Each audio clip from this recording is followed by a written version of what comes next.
Good afternoon. This is Sam Vaughn for Sam's Sports Report. Royals got scorched as the Red Sox only gave 1 run. The Red Sox scored 10. Red Sox win after taking the game over with a 3-bomb to make it 7-1. It was 4-1 before that. The $100 million plus player was very good.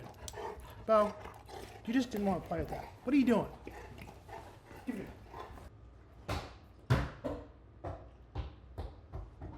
Zerpa gave up 5 runs overall.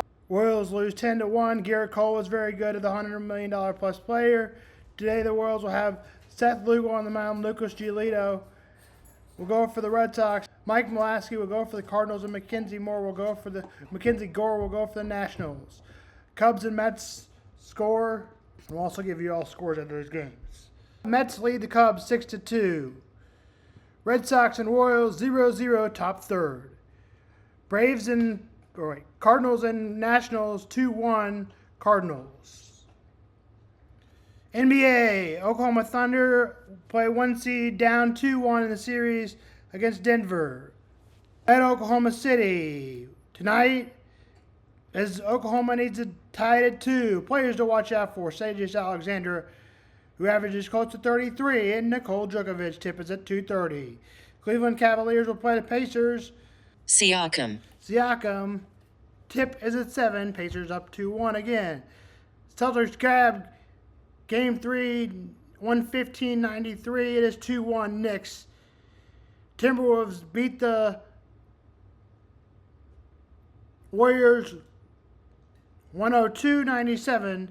Timberwolves lead that series 2-1. The NHL, Jets will play the Stars in the series. That series is tied at 1. Players to watch out for: Kyle O'Connor and Matt Dutch.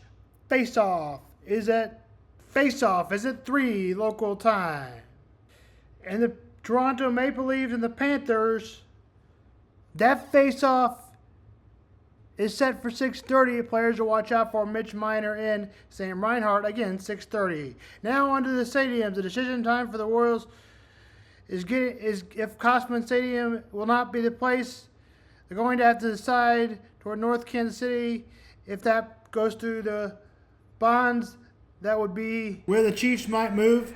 The Royals don't expect an announcement until December, as this podcast says. Some say August, but it doesn't sound like that. If the Chiefs decide, it seems likely this summer to go to Kansas. The Starbun goes away in July.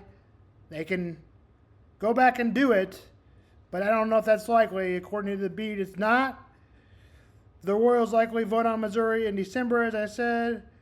The Royals have not made a decision and don't seem close, so it's hard to believe in August they would move to Kansas, even though the Starbun. This project will become more expensive than it did last year, especially for Kansas, being the Kansas City Chiefs were the Royals. Whether it was a political issue this year, it has become a political issue this year. Most Republicans want the stadium to pass. Some Democrats want it to pass, but there's others who don't want it to pass. They don't want to pay $1 billion for a stadium that they take over their businesses, but who really can blame them? But because owners could play for the stadium, I believe some of them are very cheap, and maybe they need to pass the stadium on their own, or pay for the stadium on their own. Others owners, I don't believe, could do it.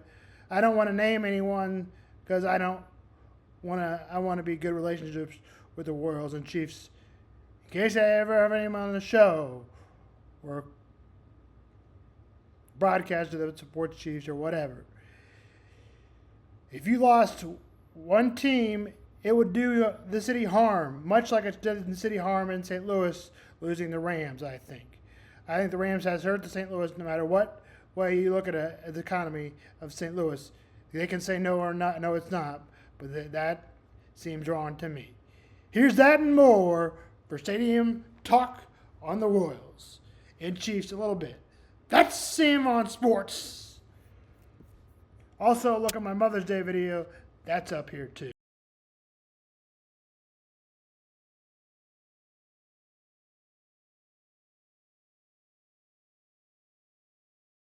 Also, look at my Mother's Day video. That's up here too. Everything's been about downtown for him until the vote a year ago, and then other options became were rolled out. But if he had a choice, it would be downtown. Well, I certainly believe that. And, Sam will remember this probably better than I will, or maybe you will remember it also, Blair. But I think one of the original sort of points of the search that they at least were willing to publicly say was that they looked at at least 14 different sites downtown. Now, maybe I'm remembering wrong. Maybe it was 14 sites. But Sam reminded me of this was something he wrote a few months ago, and I think maybe why downtown? That was the whole subcategory. And again, this is not just to beat a dead horse, but I think what all seemed to be part of the grander scheme was the things you could enable and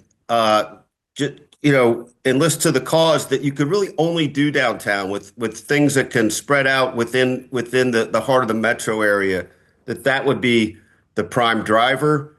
And again, it's not like you can't develop around someplace else, right? And that's obviously they want more space to do that with. But there was something I think essential about being in the core of the whole area that I was struck by, that I thought was important. I understand it's hard to achieve and you can't just make up a spot and put it there. But I just thought that was the best basis for this.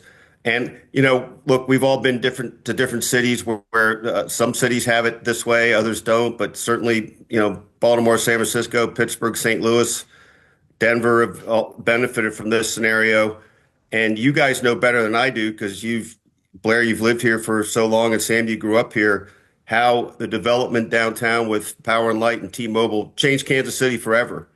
I don't know if the economics panned out as they were touted to, but you wouldn't not do that if you knew what's become of it. Well, remembering what was there before Power and Light, and which basically was tumbleweeds, and and the T-Mobile and the streetcar. I'd add the streetcar to that development as well. It really has changed downtown, and I've let me I've got a list of places that we've had the Royals considering. Correct. Add to this if I'm missing one, but started with East Village, and we've also talked about Crossroads, Washington Square Park, the Sprint campus area, and North Kansas City. Sam, am I missing one or two or multiple? Yeah, there's a lot on there. I'm not sure which ones I can't keep track of which ones I've been told on the record and off the record, but Okay.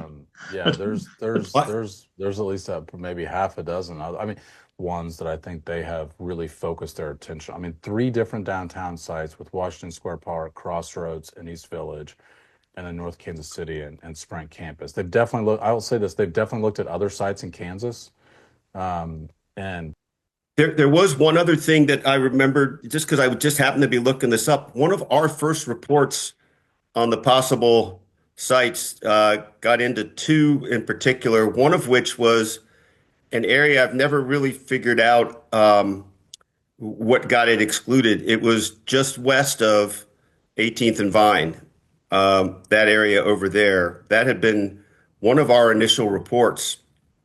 yeah, And a little bit of an odd twist on this, shortly after Mayor Lucas was elected, I had occasion to work on a piece with him or about his view of sports, basically. And we went up to the top of City Hall, and he looked around at possible future baseball stadium sites. And one of them, he looked north at the riverfront, which has since been procured and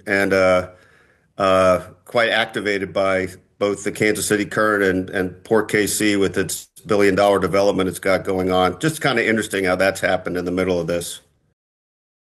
Well, the most recent story that the Star has written about this topic came from Jonathan Shorman and Casey Bayless this weekend, and about the impact of the economy on future stadium construction, and And the feeling is to they talked to more than a dozen political figures on both sides, in Missouri and Kansas.